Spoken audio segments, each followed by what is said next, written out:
दौलतपुर सफ़न जे निजी school excellent vision public elementary school में ज़बरदस्त सक़ाफ़ती प्रोग्राम धामधूम सां मल्हायो वियो।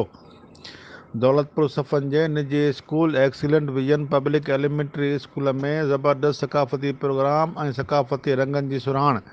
शागिर्दनि ऐं शागिर्दियान सक़ाफ़ती वेस पाए मुख़्तलिफ़ टेबलोज़ जिन में शादीअ जी मेहंदीअ जी रस्म, लोकगीतनि ते डांस, मच कचहरी समेत सिंध जी शानदार क़दीमी ऐं तारीख़ी सक़ाफ़ती शयुनि जा स्टॉल लॻाए नुमाइश पिणु कई वई। प्रोग्राम दौरान सिंधी सक़ाफ़ती टेबलोज़ पेश कया विया ऐं शागिर्दियान मुनफ़रिद अंदाज़ में सिंधी लोकगीतनि, सहरनि ऐं लाॾनि ते टोलियुनि जे सूरत में झुमरियूं हयूं, जॾहिं त शागिर्दनि पारां हो जमालो ते रक़्स कयो वियो, जॾहिं त स्कूल जा तमामु शागिर्द ऐं उस्तादनि खे सक़ाफ़ती वेस पहिरियल हुआ।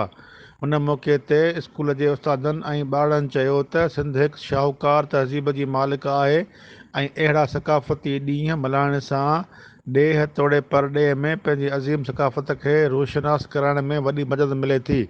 सरवर जूणे जो इबरत टेलीविज़न न्यूज़, दौलतपुर सफ़न।